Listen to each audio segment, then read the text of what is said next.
guys, and welcome back to my channel. I hope you're all well on this Saturday morning, afternoon or evening across the world where you may be at.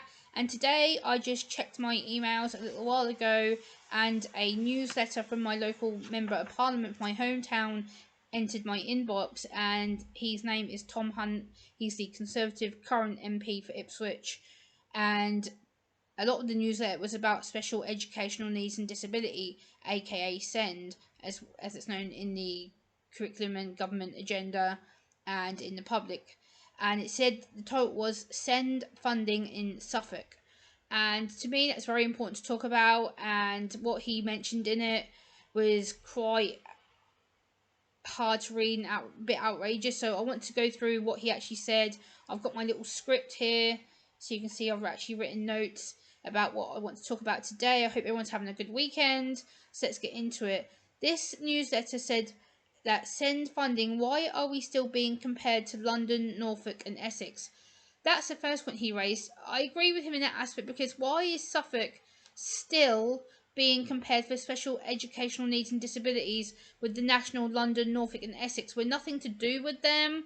London, Norfolk and Essex have their own educational network, their own educational professionals, their own councils, their own members who sort out the educational needs for young people and adults in their own locality. So I agree with him. Why are we still being compared with the national funding?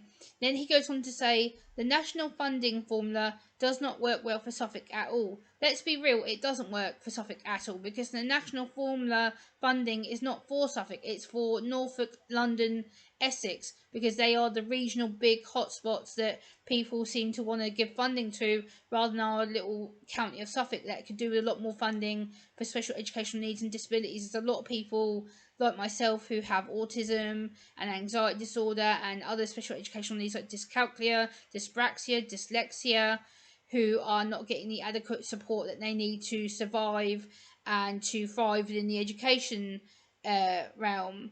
So I agree with him with that as well.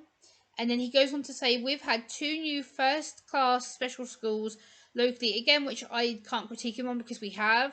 I can't really critique him on that, but what I will critique him on is that there is no mention of special educational needs funding for adults or young people who are out of the school environment or out of the education environment, people who are going into work or into college and are having no support or very little support. And special educational needs just doesn't end at a child or a young person, it goes through the whole adult spectrum. So I think we need to be realising that special educational needs doesn't just work for youngsters under the age of 10, up to the age of 15, up to the age of 18. It goes far above that. There's adults who have special educational needs. Epilepsy is another one. You know, we need to be more inclusive and diverse in what we are discussing with regards to special educational needs and disability allowances. But I am pleased that we have got the 2 special schools. The Sir Bobby School in Ipswich is amazing. I'm looking forward to visiting that very much in the near future. But also I want to acknowledge that Tom isn't really acknowledging the provision for adults. Why is that? Why are we still focusing this on children and young people? Why is there no mention for adults? Where are the adults? Do we exist? Of course we do. We need help too. We need supports too. It's not just about the autistic children, the children with educational needs, the young people with educational needs. The adults have educational needs too, and yet our acknowledgement isn't acknowledged. Our voices aren't heard. So again, we need to be more diverse and inclusive towards adults as well. But again, the funding for adults or around adult provision is never discussed. It's always based on children, young people, young children, including babies. And unfortunately, that's not working. For me personally, I think that we are getting failed. The adults who have got special educational needs or disabilities are being failed and not listened to. I think this is something that's been going on for quite a few years before Tom gained his seat here in Ipswich.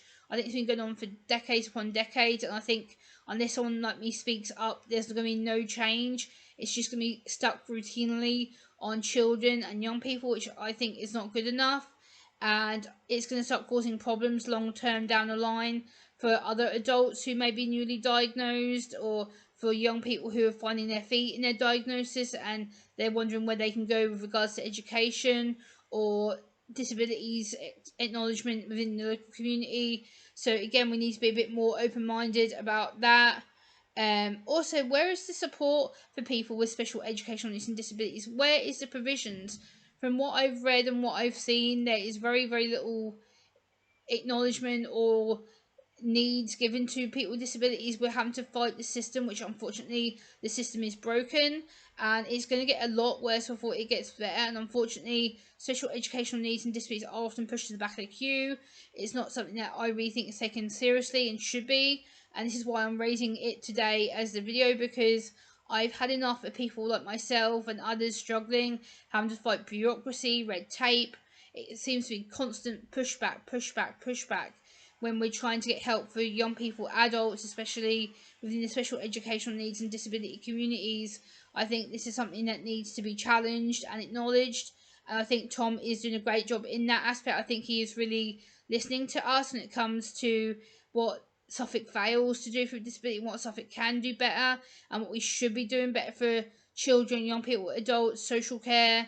And I think this is something that's going to be an ongoing discussion regardless. I think it's something that hasn't really worked in the social educational needs agenda, the framework, if you want to call it that, the pathway, if you want to call it that.